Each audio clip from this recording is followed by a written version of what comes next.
Hey, folks, for the Freight Fraud Task Force, I am John Cantera, the double broker bounty hunter, and welcome to another episode of the Tic Toc Diner.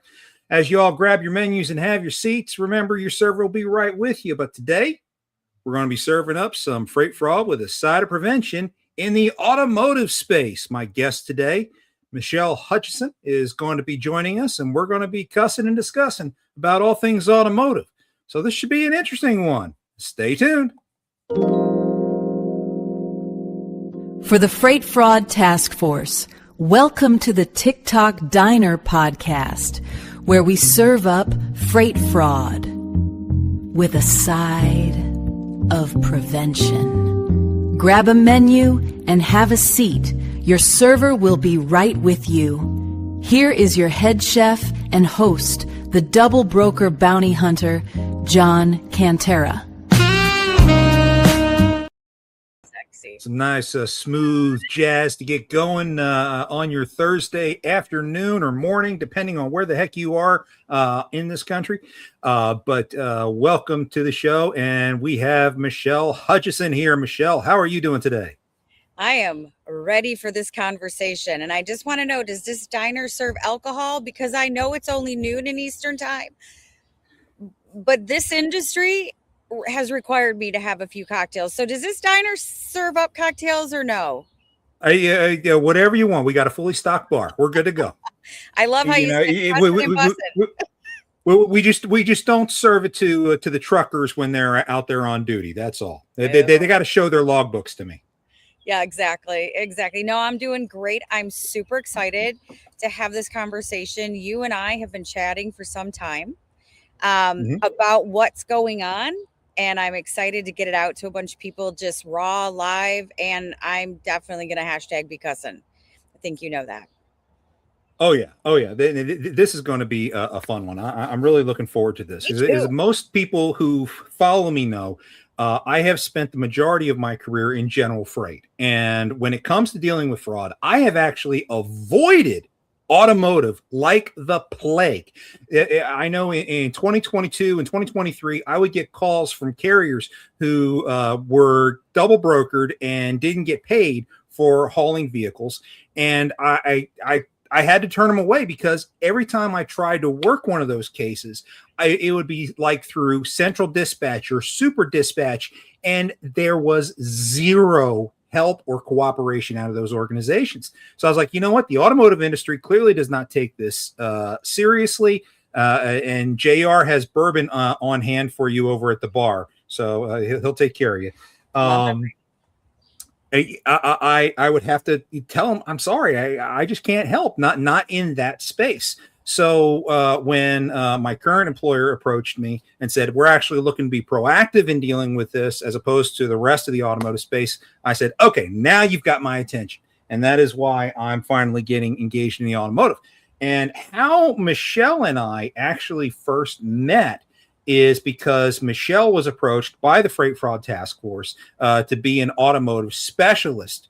Jeff, thank you so much for bringing her together, because Michelle and I have become good friends, and definitely loving the conversations that we have trying to deal with this as we figure out how the industry needs to align in this special niche that is auto hauling. And one of the things I want to point out to folks, if you're not familiar with the niche, is most of us in general freight, we are dealing with one broker at a time on a truck. Maybe if you're running a couple of partials, you may have two different brokers on that truck. In the auto space, you could be running a 9-car hauler and have 5 or 6 different brokers you're dealing with at the same time. So it adds a lot of complication, a lot of layers, a lot of different apps, a lot of communication tools, and it can be exceedingly frustrating. What's been good in dealing with fraud in this space is that the vast majority of operators who are in here are professionals. They've been doing this for a long time. They know exactly what they're doing, and it's very easy to spot the good guys from the bad within this industry for the most part.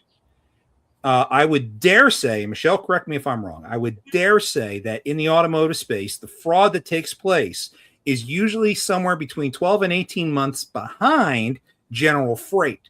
where, the different scams that are showing up in general freight right now, we probably are not going to see on the automotive side for a little while yet. So it kind of gives us a little bit of a heads up as to what to expect coming down the pike. So we can expect to have Michelle hanging out with us more often as we talk about automotive, because we definitely want to keep the bad guys out of our backyard whenever we can. And if I can keep them out of the automotive space, well, then I'm doing something right by somebody. Amen. Amen. And I think it's our job as brokers, as shippers, to lean into helping to help facilitate the ejection of these individuals. I mean, it's not just going to happen just because Super or Central starts to implement some additional features and safety guards. It doesn't stop there. We have to make sure, one of the things I constantly hammer is it really, I can do everything I can do on my side. And again, I'm a broker. I've been doing this for 18 years. I've been in the auto transport industry for 18 years. It's a long time. And we're going to get into, some of that, but I have said, and we are constantly communicating it out, that I can do all, my company and who I represent and me, we can do all we can to screen, to vet, to make sure that it's the right carrier. It's the DOT. It's the, they're not double brokering. They have the right insurance and all of that, right? They're compliant with the non-domicile, the English proficiency, everything. Whew. Skipper, if the person releasing the vehicle to the driver doesn't check any of that information we give them, you and I, that's it. Has to, the shippers have to get on board. They have to be educated, and brokers, they all have to take the time to educate their clients, but they've got to buy into all this. Otherwise, when something happens, they're going to look back at us, and then it's going to be my fault when I have to look at them and say, I gave you all you needed. Like my 5-year-old. That's not just an automotive thing. That is, general freight is having the exact same problem. How do we get the shippers to actually care about what's going on the dock? That has been one of the problems that we've been dealing with on the general freight side for years now, and it's really a big issue, because if the shipper would just go out and look at the side of the truck, just look at the side of the truck, you can eliminate, my estimate today would be 75% of the fraud that's out there. It used to be higher. Yeah. But how many times have you and I seen these news stories where people are changing the DOT numbers on the side of their truck constantly? Okay, so it's not a foolproof method anymore, but it will still help to reduce what's going on. I know as a broker, I try to provide the carrier information as well as the driver's name whenever I am processing a load for a customer. Yeah. So as long as they are armed with that information and they verify that information, you're usually in a pretty good space. Yeah, but I'll tell you, I came across the story just today. Danielle Chaffin, thank you so much for putting that out there on LinkedIn earlier, that there was a group arrested in the Bronx the other day, and they've been kind of doing this Goodfellas style operation where they were stealing meats, cheeses, cigarettes, and all that. And how they were doing it is, big surprise here, they have hackers who have infiltrated carrier email systems, and they are just sitting there waiting for specific loads to show up. Yep. And then once those rate confirmations show up in the carrier's email, they say, okay, we got the load information. Here's your new sign for the side of the truck. Slap this on. Get over. That's only 20 minutes away, so get over there before they do and pick up that load. Boom, done. Game over, and they got the cargo. Yeah, and that's like you said, step one. Crazy. If the name doesn't match, easy to just weed them out, right? That's a given.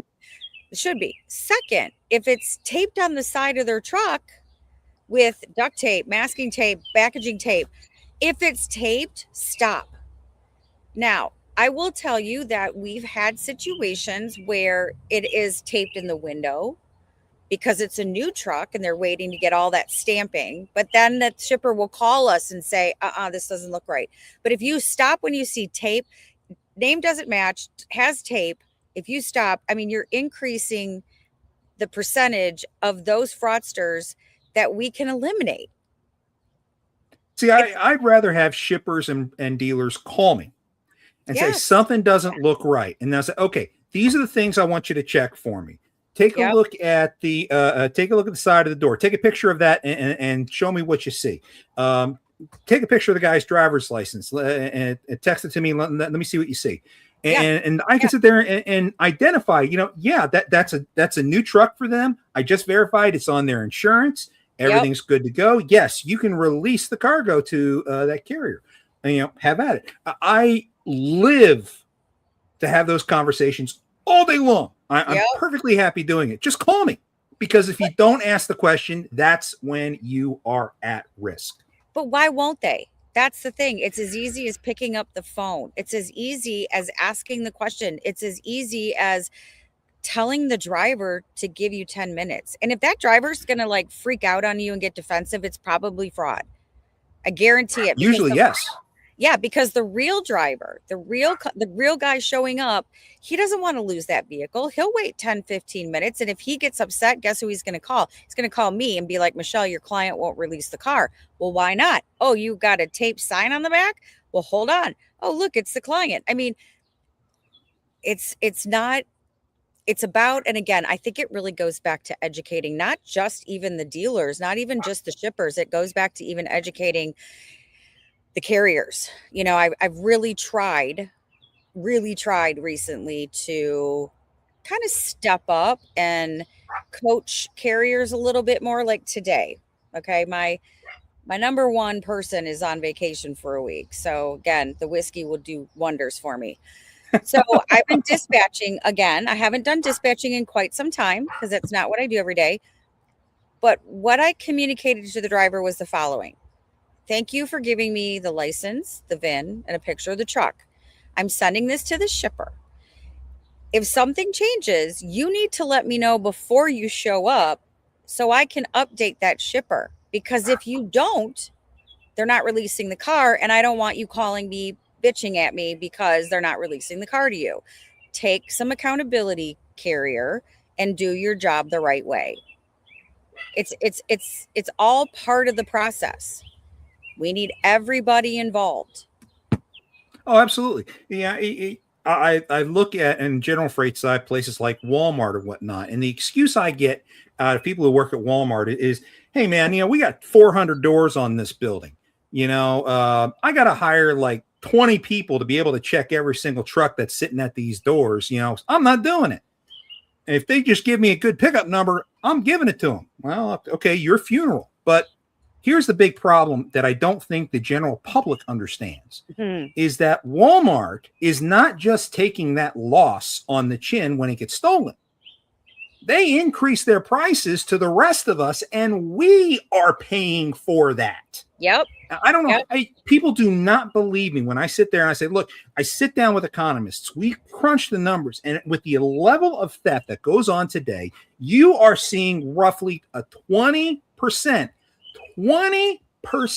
inflation due just to freight fraud on everything you buy. So, yeah. Okay. So that leads to this question. With all of the new legislation and case law that's been going up into our government and everything that's rolling back down,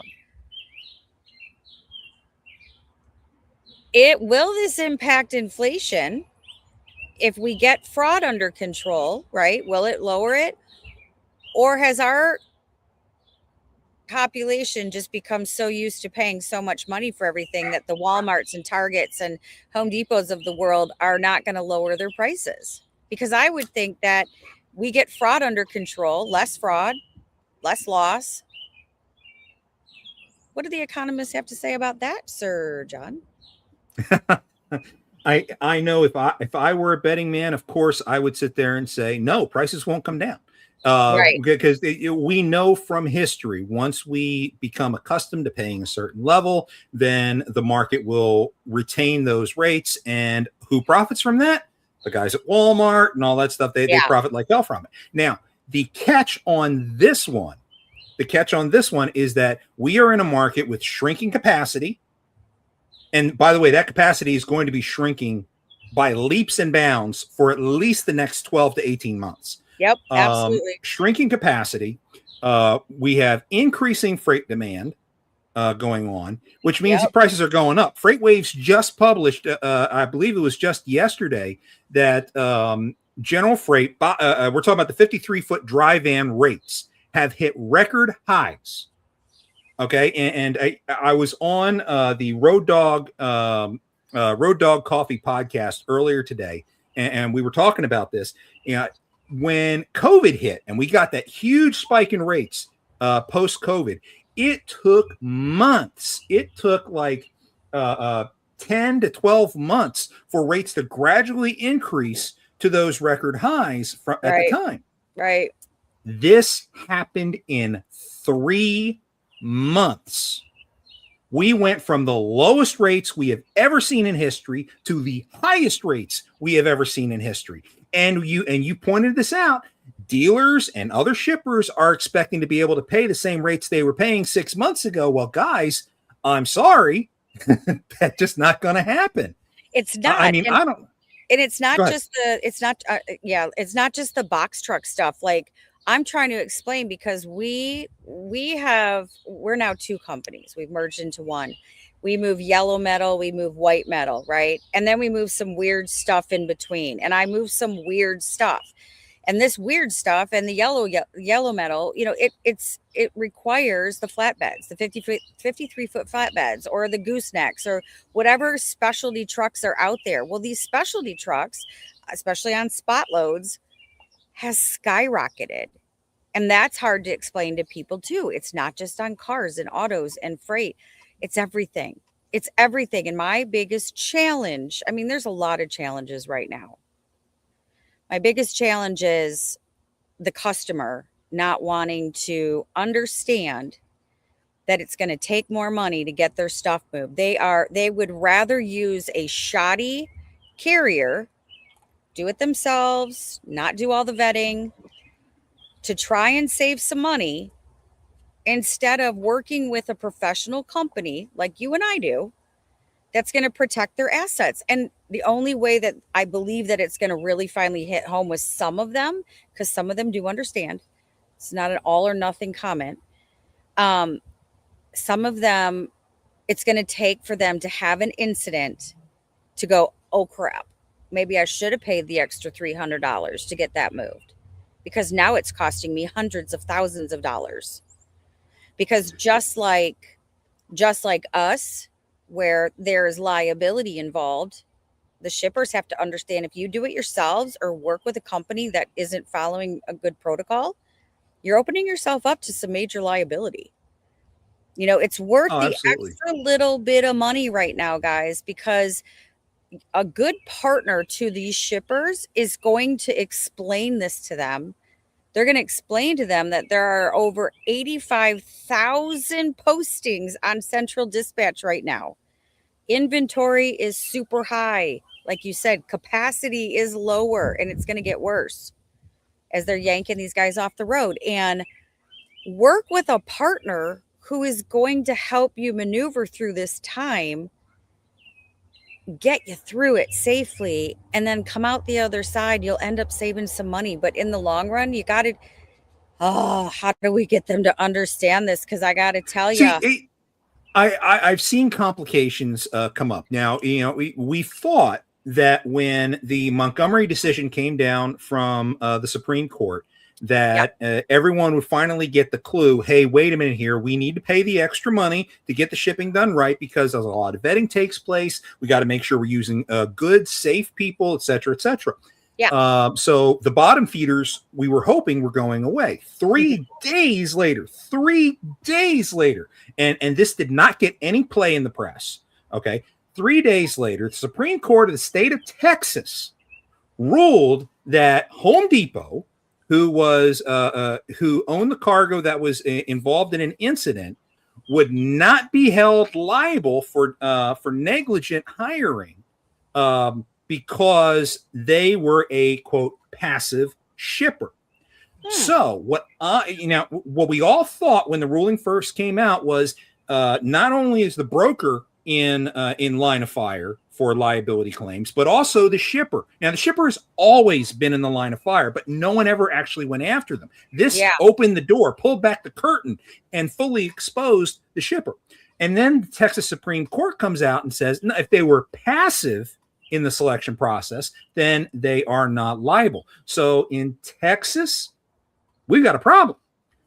However, the other 49 states still have to do their things, and everything's going to be different from state to state. What exactly is going to happen? Who knows? But I do believe shippers are going to be emboldened a little bit more and try to push back on the good brokers, the people who are really trying to protect them, again, until they have that incident where it costs them a ton of money. Jeff, and Jeff says over and over and over again that the cheapest cost of doing things is often the most expensive way to do things because of the ramifications of a bad incident. It is just absolutely insane to me because I thought after the Montgomery decision, people would finally get it. Yeah. But I mean, I don't know what to do. I know, John, we talked about this and this week has been, I should say the last couple of weeks I've literally thought, here's my book of business, company, take it over. I'm going to go get a different job. I'm going to go cashier somewhere. It's been that brutal. It's been that brutal on us. And I mean, it's just a dumpster fire right now. I think if you saw my post on LinkedIn, I'm literally like, yeah, peace out. I'm in a dumpster riding it down the street. It's been hard. And it's really kind of sad because, you and I, we fight for the people doing the right thing. And I know that me and the company I represent, we're doing the right stuff, but it's still, people don't see value in it. There's still a large majority that don't find value in that when there actually should be, because just like anything else, look at any freight broker. Look at any freight broker that's out there right now. And every freight broker that's out there, whether or not they already meet the standard that SCOTUS intends. Okay. And I would dare say probably about 25% of them do meet that requirement. Agree. There's about I always tell people there's top 10 companies out there, yours included, that I would recommend if it wasn't our company, right? The top 10, so, not the basement dwellers and everything. So but even the best of the best have stopped and are looking at their processes and reevaluating everything. Because let's face it, this SCOTUS decision has changed shipping as we know it. Absolutely. And it is the most consequential thing to happen in the shipping industry since the Motor Carrier Act of 1980. We are going to be feeling the ramifications for this for years to come.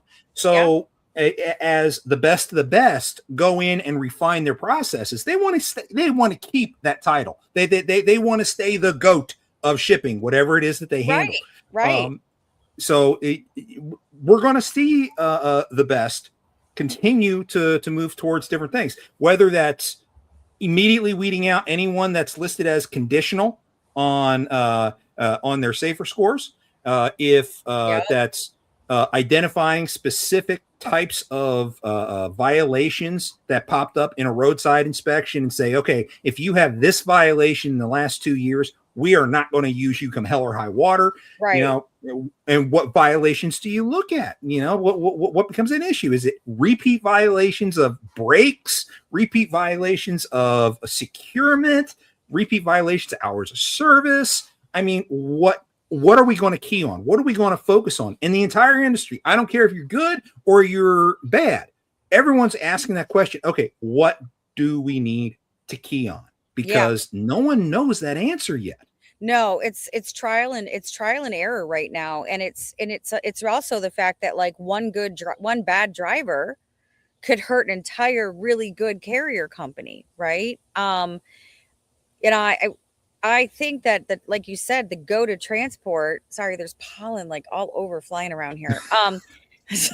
Chose to be outside and nature's killing me right now. I got bees and pollen, but you know, right now it's the top tier companies that are going to consistently evaluate their process. You don't just put a process in place. You just don't go ISO 2026 and that's it, right? You know, I know with us, we've gotten our process down really, really well. We're one of the top companies when it comes to that vetting. And, you know, just like you, they're very diligent about it. But what I have seen, because, you know, a lot of times your salespeople in these operations, these companies, they just sell, they don't get involved. And, you know, I'm one of those that needs to know everything. Sorry, it's a little bit of a OCD issue with me, but I need to be well informed so I can inform my customers. But I see stuff rolling out constantly about, hey guys, we made this change. Hey guys, we made this change. Hey guys, we have to like shut most of our carriers down and start reopening them one by one because we're putting another check mark in place. And you know, we all go, oh God, we already, you know, are at low capacity. Now we're getting stricter, but we have to. We have to go through the pain in order to feel the change, right? Because we don't grow in anything in life when we're comfortable. It's the uncomfortable that helps us to move forward better. I don't think we're going to be experiencing comfort, so to speak, anytime soon. So I guess I'll be firing out next year. Well, I know for me, I call it job security. I love what I do. I mean, it's been tough. It has been really, really tough. And, you know, one of the things I question is if I've got 18 years experience in this industry and I'm having a hard time in the sense of like muddling through it all, educating everybody, fighting with shippers, retaining business, showing value. What is going on with all of the green beans that are just coming in? How are they keeping up with this industry right now? You know, it's interesting. You know, I mean, you're right. We have job security. I feel very confident because of the fact that like put me up against somebody who's just in this industry and I'm going to help you be better at what you do. There's got to be, I really hope that companies are training and educating and keeping their their employees or their 1099s informed so that they can continue to support the company that they're working with and their customers the best they can, because it's a lot. It really is a lot. Well, I'm looking at the different sectors within any kind of cargo that's out there. Okay. In the automotive side, the two big load boards are Super Dispatch and Central Dispatch. Okay. Right. They're like the DAT or truck stop of the auto shipping world. And, you know, a lot of experts that I talk to sit there and say, when you look at winners and losers over this SCOTUS decision, those load boards become the biggest losers in a hurry because anyone can get on it. And all they care about is that subscription price. And as long as they're getting paid the subscription. Yes and no. I'm going to say yes, but there's a yes button there. Hit the me. Yes, but Hit is, me. Yep. So our vice president at SYCN, John Robertson, he actually works directly with Central, which is owned by Cox Automotive. And he works with Super Dispatch. He sits on boards for both of these. And I know after being at NADA, I actually sat in a room with Central Dispatch, okay, the president and one of the higher ups. And they are working diligently to put security measures in place on both of these sites, right? And making sure, because they have to. I mean, Cox Automotive is a huge company. They can't open themselves up to all that liability. You know, John brought to the table that you go on there was a Facebook page he belongs to, and it was a carrier out there saying, hey, here's my Venmo. If you want my login for Central, I'll go ahead and give it to you. Just, you know, I'll tell you what it costs. Right. That was at NADA. And since then they've put in like the 2-step or 3-step security so that, so that you can't easily do that. Now, I saw that comment about not vetting brokers. That I can't speak on, but I do know that they are tightening up security around both of those sites, and they have to do better. I will say that. That's the yes, but they're working on it, but they have to do better. And that's hard. What we see on DAT and truck stop, particularly DAT, is fishing. Yeah. You have bad guys out there fishing constantly, trying to get people's credentials. And I know it's happening with Central and Super as well. Yeah. That is the biggest access susceptibility that those organizations have. The worst part is that when you go and you look at a listing on Central or Super, you get the lane, you get the vehicle type, you get the VIN number. And if you have any common sense whatsoever, knowing the city and knowing the vehicle type, you can usually figure out who the shipper is. And you know what? Very quickly. Yes, but we just had an announcement come down because we control what carriers can see on those load boards, because we use them. We have our preferred carriers that we reach out to first, but we do utilize them. I mean, that's where you get the most exposure, but we've shut that down. You no longer can see year, make, and model of the vehicle. And the VIN typically is not released until you accept the load from the load board. But we shut it down. They can't see year, make, and model anymore. All they see is city and state. So, I know. And that's where it takes the brokers. It takes the shippers and brokers, however you want to phrase them, the management companies, to identify that you have those options available to you and use them. So, that's important. Get those year, makes, and models off those load boards. It makes it harder for them because now you don't know if you're picking up from a dealer in Troy, Michigan, or you're picking up from a resident in Troy, Michigan, because they also don't see the names of those companies, right? It's up to us to safeguard our customers. So I hope that little tidbit of information helps. It should. And I have seen a lot of people trying to make those same changes with how they post things on public load boards. Yeah. And it does help. It absolutely does. The caveat I would say from a carrier side is, if I've got a 9-car hauler, I'm concerned about weight. So how do I know that the lane that I have here, you're not giving me make, model, or anything like that? How do I know it's not an SUV or even worse, an EV? Because the battery packs are heavy as hell. I don't want to be overweight. So how do you address that? Question. That's a really good question. And I could be wrong. I could go back and check Doug. He's our vice president of operations. It might be that the make of it, car, SUV, truck, that's all you get, right?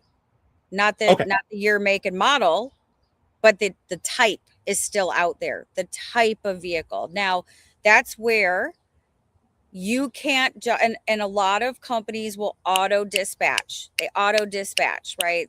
Carriers can go, I want that load. Well, if they're not having a conversation, if your carrier reps at your company are not having a conversation with that carrier to explain to them the year, make, model, EV, weight, all of that stuff. And then the carrier just accept, if you just allow them to accept it because they're quote unquote approved in your system, and they show up and they can't take it because it's a truck, but it's a 4-door lifted dually 350 with a snorkel on it to go underwater in Lake Michigan. I don't know. They're going to cancel on you the last day. So it goes so much deeper. I mean, this industry is such layers, right? Like that's not the only thing that goes on, but at the end of the day, it's about communication. It has to happen constantly. So every time we get and just a little bit of inside tip, what I do is if I have a carrier interested in something and I walk them through, I do a lot of upfitted like Sprinter vans. Did you check the weight? I have the weight. I have, when I talk about the vehicle description information, I give them the length, the width, the height, and the weight, right? And then I have to start asking them, what size trailer do you have? Is the axles going to hold the extra weight of this van? Where do you plan on putting it? Oh, okay. Where's your driver coming from? Oh, they want to pick up in Illinois tomorrow, but they're in Colorado. Like, there's just, I'm going off on a tangent. I'm sorry, but we got to start diving. No, very important stuff. We got carrier reps who talk to carriers have to dive deeper. I'm trying to train my own team to do the same thing because they're like, oh, the guy got stuck. Well, where was he coming from? California. And he wanted to pick up in Michigan in 2 days. I was like, you got to start using some common sense. But at least having the vehicle type will help the carriers figure out distribution on the trailer. And, I agree with you, and it's sometimes when I have a really big size vehicle, I have to ask them and they get irritated. And I'm like, I don't want to work with you. If you piss me off, I don't want to work with you anyway. So I just pass. I've gotten to the point where, regardless of who I talk to, I'm pissing somebody off all the time, and I've stopped caring because what some people just don't understand is you have no idea what other limits are out there. You don't know because these auto haulers specifically have 5 or 6 other brokers they're working with at the exact same time. You don't know what they have on that trailer. You don't know that they have 2 Bugattis on there as well, and they only have $1 million in total cargo coverage. And before you know it, you have your Ferrari you're adding to it, and you got 1.5 million on the trailer, but they only got covered for up to $1 million. Well, who's going to lose? Okay. Putting that situation out there and getting that into the heads of people in this segment of the industry has been a huge mind-blowing experience for those who hear it. So hopefully with auto, pay attention. You have to. So I'm going to lean into a little ditty here. So I have a new a new dealership group that I work with, right? They've got like 13 stores. They're pretty big. And it's been constant education when it comes to this dealer group. For example, they put an order through for a BMW that's worth $132,000. People are showing up. $32,000. I said to them, look, this has to go enclosed. And this is why. And I explained that thing about insurance, right? Open carriers typically don't carry more than 250. Typically, that's a good average. Some 100, but I wouldn't work with them anyway on that sense. You don't know what other cars are on there. And this is what cargo insurance does not cover. So now you're opening yourself up to liability if there's damage from road debris, the windshield, whatever it is, right? I've started making my team email every single shipper and get acknowledgement that they understand the potential liability they're putting the dealer at and signing off on it. You want to send it open? You want to send a $150,000 car open? I've given you all the reasons why. If you make the decision to do it, okay, fine. Like I'm almost done to the point where I'm not arguing with people anymore. If that's how you want to do it, just understand that like we're not going to be held liable. We gave you our professional, experienced suggestion, but it's frustrating. So frustrating. Hey, JR, another round of bourbon, please. Yeah, and make it a double straight up on the rocks. Ooh, it is. It is very frustrating, but it's a fight that I will continue to make with the shippers and the carriers and everybody, because like I started my own company called Leveling Up Logistics and Consulting, because my goal is to educate the individuals out there across the board and do this industry better. And that's what I want to leave as far as my legacy goes. So I get frustrated, but at the end of the day, I really like what I do because I'm a little crazy. That's what I've decided. If you love what we do, we're a little cuckoo. Right? I would always say, I would say that about anything logistics. The other thing I would say about logistics is like that theft ring in the Bronx, It's like the mafia. Yeah. Once you're in, you can't get out. Right. I've had brokers, JR, thank you very much. I'm waiting on it. I've had brokers sit there and say, you know what, I'm done with freight. I've had enough. I'm going to go into insurance. You know, they take the test and they get their insurance license and all, and they're like, okay, I'm going to go and start an agency and everything's good. What do they end up selling? Commercial auto. Which is so once you're in, you can't get out. You can't. Find it's a like part a of cult. this industry you love and it's just stick with it, and you'll be fine. You know, it is. I want to circle back. Is. Yeah, I want to circle back real quick when we were talking about the insurance coverage and carriers and the, you know, what the model type or the vehicle type is and things like that is. You have to remember, a lot of people have to remember out there too, that we had such an influx when COVID hit of people outside the US coming to the US because they were like, oh, I can make more than $10 a day. I can make hundreds of dollars a day just driving a truck. We have a lot of drivers that and these broker groups that just want to maximize the dollar amount on those trucks. They don't take the time to go and really assess how much cargo they're hauling and what that value is and the types and all that stuff. So I think that's important to remember too. We don't have a lot of education going on the carrier side when it comes to evaluating and understanding how to do this job better. I do believe that most auto haulers are underinsured. I do think that, you know, if they deal with mostly repos and stuff like that, it's a different ballgame. Yeah. You know, it's fairly easy to stay under that $250,000 mark when you're operating in that space. But when you get into exotics, you get into new vehicles, you get into stuff like that. Now you're easily breaching that in just 2 or 3 vehicles. So you really have to pay attention. And it's not just in the car side. General Freight's got the exact same problem, particularly hot shots, flatbeds, etc. You know the total value of the cargo that you're hauling and pay attention. If you're a hauler, pay attention to what the value the broker is saying the cargo is worth.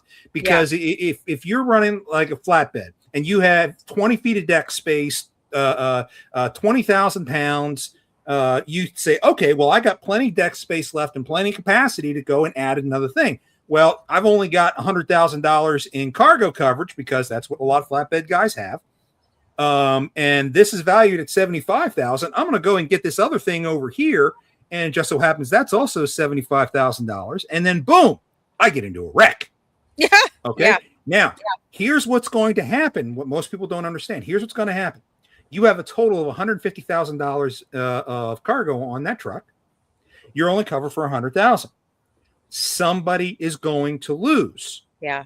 And then they're going to turn around and sue the carrier for it. Yep. Carriers, you need to make sure that you're well insured. But if you don't know the value of the cargo, and I think some brokers have to take some ownership of this, they're not telling the carriers the value of the cargo. How many times have we seen scrap copper get stolen? 48,000 pounds of scrap copper. But the carrier's only got $250,000 in insurance. The scrap value alone is $400,000. Yeah. Come on, folks. The math is not mathing. That's the problem. Not at all. Not at all. If you've got $100,000 worth of coverage and you've got $75,000 on your trailer right now, you better go to Copart and you better get one of them cars that are worth about 10 grand. Right?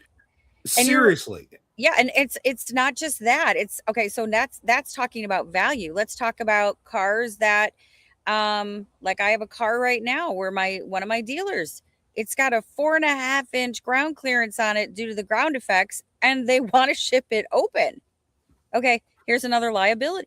Like it goes beyond that, because what's going to happen is now you're going to have damage that is not going to probably be covered. And that's why it's just these little things. It's these little things that we as professionals in this industry understand that brings value to what we do. You know, I'm looking out for my clients, whether they want to take my advice or not. Whatever, I'll give it out for free. You know, you pay the cost to get it repaired. But it's very important to listen to what people like you and I are talking about. In order, you don't have to be an expert in this industry. You know, I know there's dealers out there that are small and they want to do it themselves, and it makes sense for them. Maybe they don't ship a lot. Maybe they have one dealership, right? And that's okay. I'm not trying to sit here and say, no, you shouldn't do it. But if you're going to do it, watch people like me, watch people like John, watch people like the Freight Fraud Task Force. Learn a little bit about this industry to safeguard yourself. Cheers. because we do understand that there are people that are just going to want to do it themselves, and they can, and that's fine, right?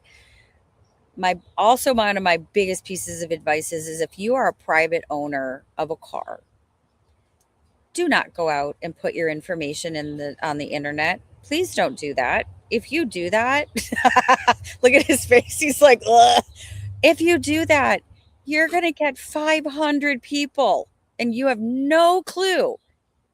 Reach out to a dealership, reach out to a friend that's in the industry. I have friends that asked me, hey, you're more expensive than so-and-so. And I'm like, well, who's so-and-so? And I look and I know some of the big people.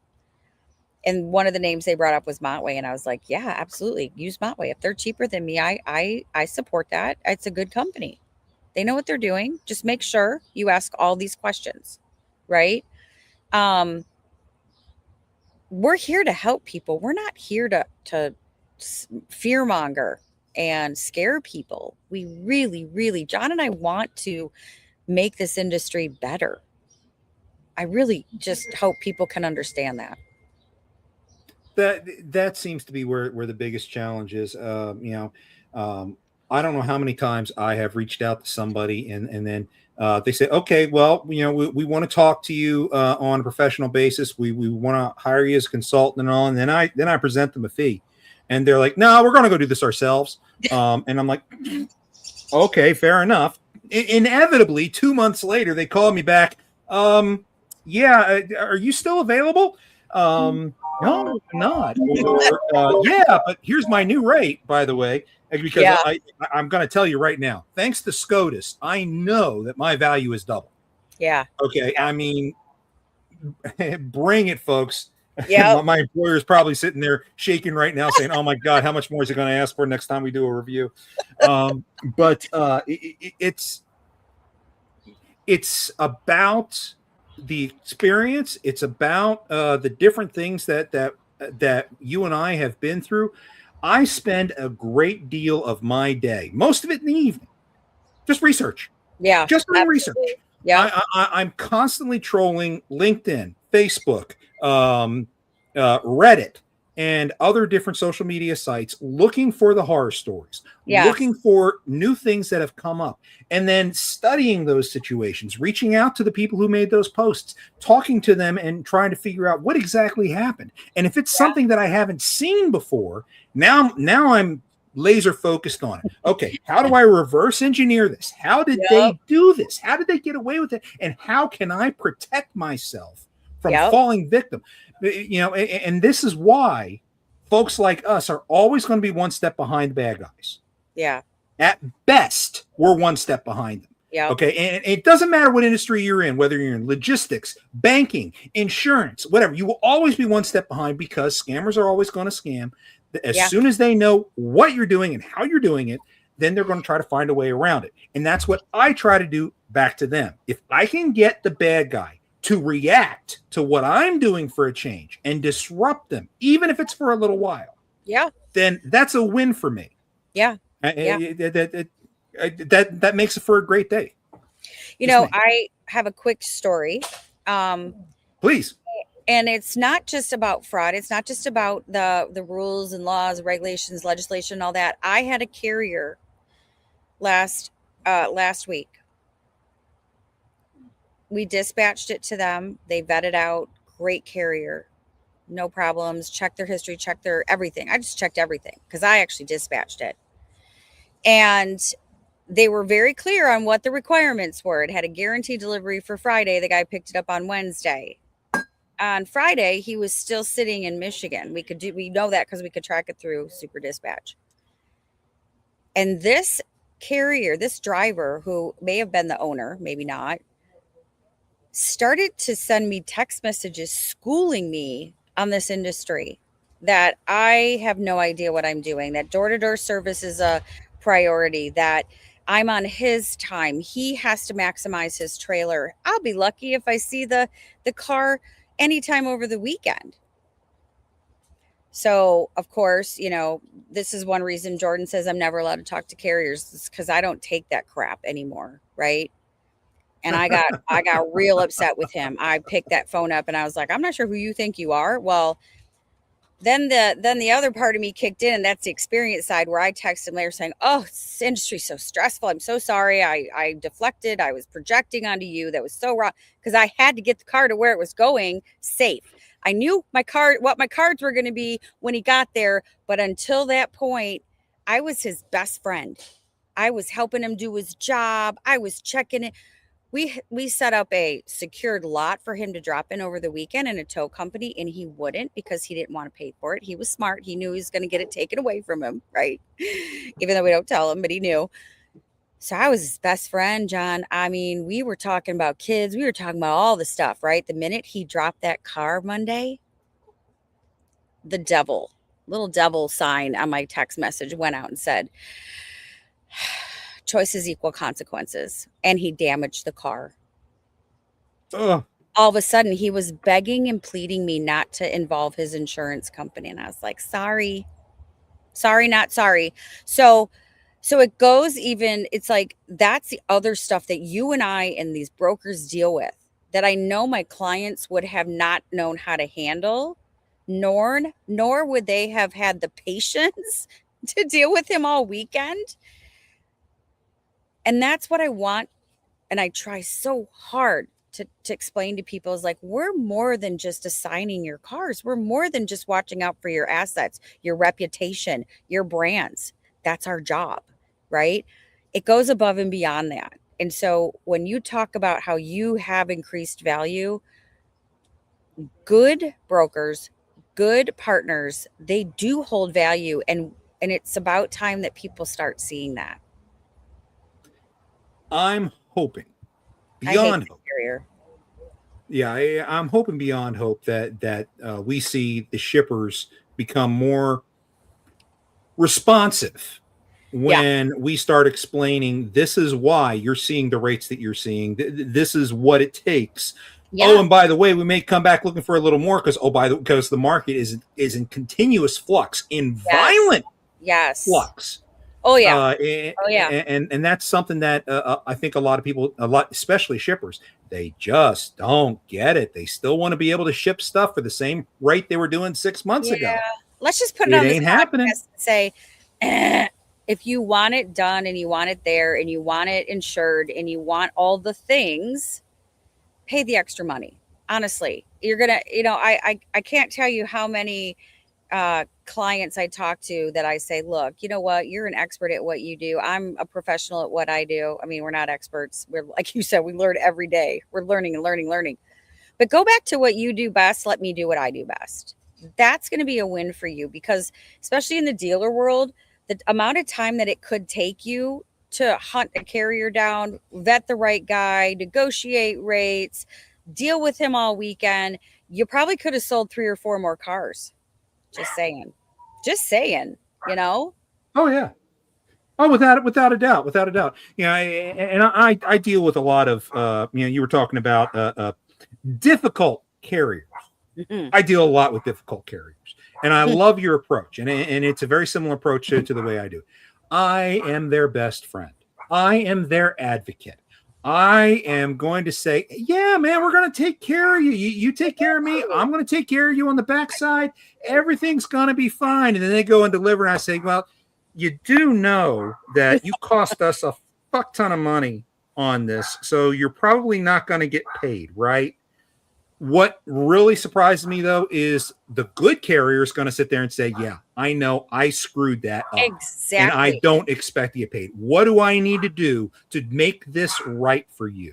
Yeah. Okay. Because, yes, the Supreme Court has put a great deal of attention and a great deal of onus on freight brokers in trying to deal with things.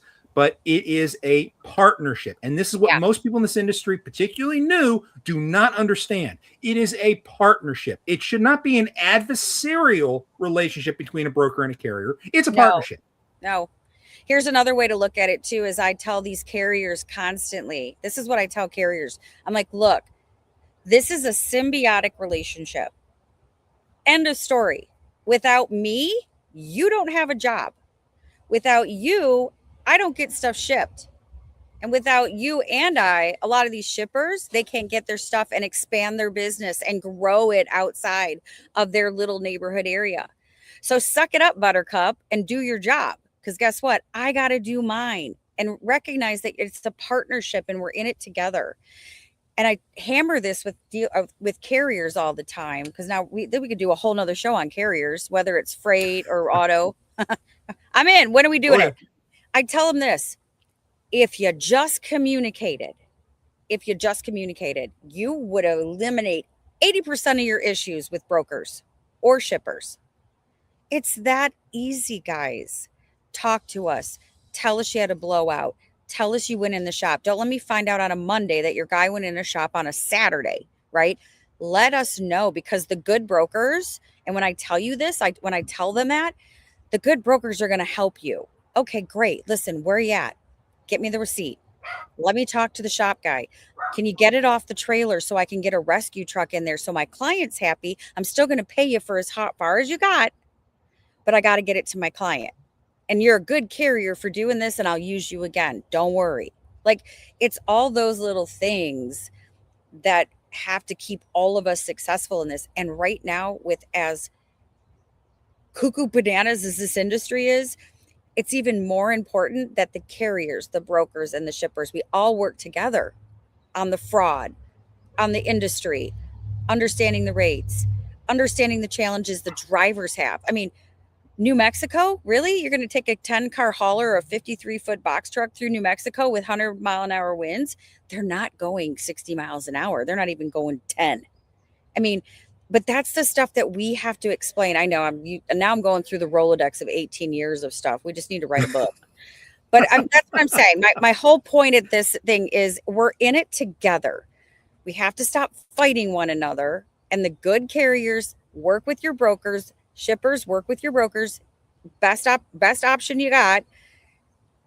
And we actually are going to do a really great job for you. And we're going to keep it safe, because at the end of the day, whether you're a freight broker or a freight shipper or an auto shipper, you're the last impression. Walmart, Target, a POV, a dealership, whoever it is, that's the last impression. Why would we want them to hate our industry?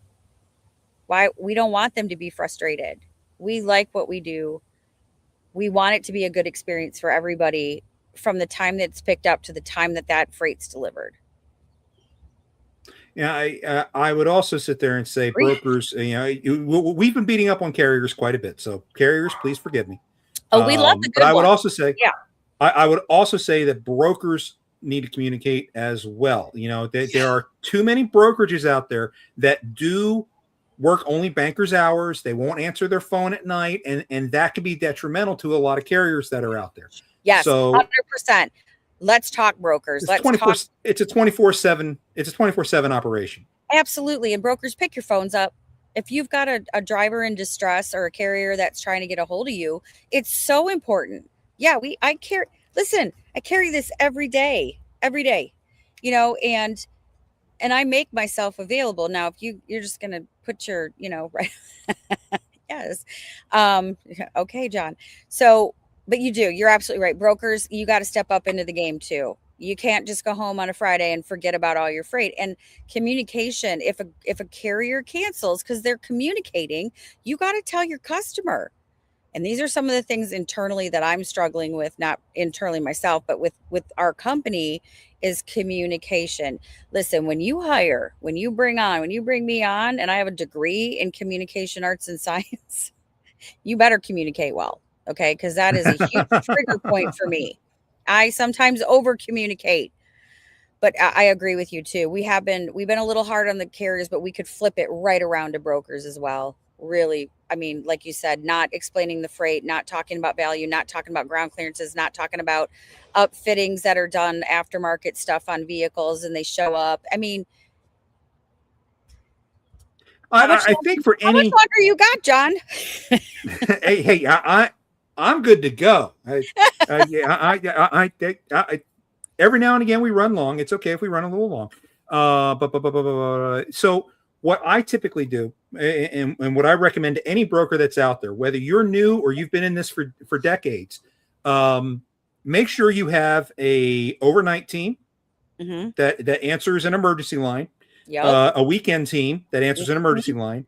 Yep. And if you are the account manager for a specific shipper that your brokerage handles, make sure you keep yourself available. And when that emergency team calls you because there's a problem, that emergency team usually can't solve that problem themselves. All they can do is take the message and make the connection.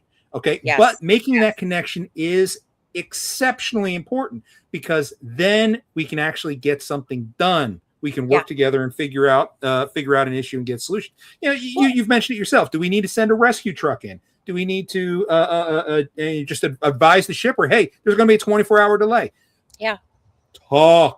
Let's talk. Let's communicate, please. For the love of God, we can fix a lot of stuff if we talk. You can solve a lot of world problems if you just talk to each other, right? And listen, really listen and hear your carriers, you know, and your customers understand their needs. You know, I mean, everybody wants their new car tomorrow. Everybody wants their inventory tomorrow. But, you know, sometimes when you actually just have a conversation, you can get it out of them and you can make them understand. When it comes to answering and being available on weekends, I mean, a bug just flew at me. There are boundaries that you can set, and you should. I started in this industry and made sure I was available all the time, and you will burn yourself out. But if you set realistic boundaries, communicate with your clients, maybe something happens over the weekends, John, and you just simply tell your customer, I'm doing everything I can, but I really won't be able to handle this till Monday because everything else in the world's closed but me, right? They will have some empathy for you and understanding. It's when they don't hear from you, when you ghost them, that's when their stress level goes up. If we can just, you know, for everybody. So yeah, communicate. That's all I'm going to say on that. I'm off my soapbox on communication. Speaking of soapboxes, you ought to join JR there and on his camp soapbox program that he does. You know, it's really something else. This industry, the different sectors that exist within logistics, particularly auto hauling, which I've been gaining a great deal of information on. It just never ceases to amaze me, the different things that are out there that can be done for good. Yeah. Yeah. But how many things are getting exploited in the opposite direction? Right. All in the name of the almighty dollar. And those are the people that I want to see leave this industry. I'm hoping that with the shaping of the market that's been taking place over the last few months, that we will see the new guys who have no idea what they're doing go bye-bye. Okay. I applaud you for wanting to get out there and do stuff, but if you don't already know this industry when you walk in the door, bye-bye. Yeah. If you learned about this industry off of some influencer on YouTube, okay, and yes, for those of you who watch me on YouTube, I do understand the irony. Okay. Yeah. But there's a difference between charging you $5,000 to learn the industry and then me charging you nothing, telling you what's happening out here. Okay. Right. So, you have the credentials to back up it. You have the credentials and the experience to back it up. And, you know, and it's also like, you know, like you say, when you're bringing new people into this industry, if you're interested in starting in this industry, it's really important to start with, if you're, okay, here's a great one. if you're interested in getting in our industry, yes, it's very frustrating right now, but it's a great industry. Okay. You can do well if you like what we do, but make sure you get with a company that has a really good training program. When I started in this industry, I started at a little tiny company called United Road. And if you're in our industry, you know who they are because they're one of the national big ones, right? And it was baptism by fire for me. That's how my whole life has been. But what I stepped into for quite some time was I was the operations manager and the training manager. And I made sure to always train the reps in understanding the backside of things on the carrier side before I ever had them out there selling, so that they could talk the talk. They knew what the challenges were and they knew how to position themselves in an industry where you have to understand what it's all about, right? But get into our industry. It's great. Yeah, don't listen to some TikToker who's been doing this for a month and think like, oh my God, look at my check. It's huge. And you can make millions of dollars. And it's a great, you want to step into an industry that is constantly changing. You're not doing widgets, 24 hours a day. You like a challenge. You want to learn new things and meet people and talk like we are. Yeah, it's great. And another thing I want to say real quick, I'm going to land this one even faster, is I think my belief is this. John and I work for competitive companies, but we put all that aside when it comes to bettering our industry, and more people need to do that. We need to see more collaboration with those, and I'm going to say shipping brokers because that's where I'm at, brokers who are doing the right things, who are staying on top of this industry and getting together and having conversation about what works, what doesn't, what have we found, what have they. We don't have to be adversarial in this industry. One company is not better than another. We might do things different, but if you have professionals in place, we're all really good for what we do. I couldn't say that better myself. I really couldn't. One of the things I want to go ahead and share with our audience here, as Michelle has mentioned, she and I have talked several times. We are looking for opportunities to participate in panels together at some of the national shows. Yeah. So we will be appearing on stage together from time to time.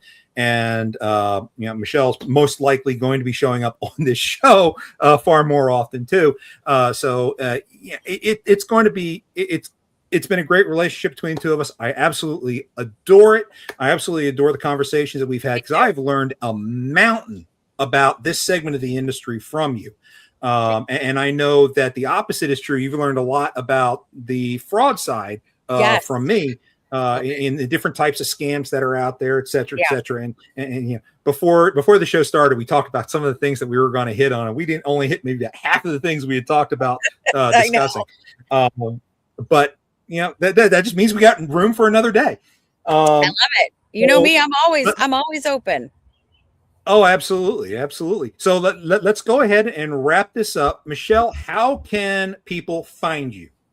Oh, well, you can find me. You can find me on LinkedIn, Michelle Hutchinson. My current location is at SYC and Auto Logistics. You can go out on my LinkedIn and we can connect out that way. I can just DM me and then I can provide you with contact information if you want to, carry on the conversation or you have questions. Yeah, that's the best way to reach me is on LinkedIn. I am on Facebook as well, but LinkedIn is my choice, my first choice. I'm with you on that. Plus, Michelle is part of the Freight Fraud Task Force. So if you can't get a hold of her, you can talk to me and I'll make sure I can get you in contact. So that's not a problem. And that's assuming I can't answer what you're doing because I work in the automotive space now too. He's really good too. Yeah. Wrong direction. Oh, wait. Okay. I'm here. Over there. You're really over here. I got you. All right, folks. Thank you so much for joining us. This has been a fun one. Next week, we have, J.R. Elrod, who's been making lots of comments this week, which is great. He's going to be joining us talking about his book, So be sure to check that out. It is available on Amazon. Especially if you are driving a truck, it is available as an audiobook as well. So we'll have a good conversation with JR next week. In the meantime, ladies and gentlemen, your check is on the table. Be sure to tip out your server, and we will see you next week on the Tic Toc Diner.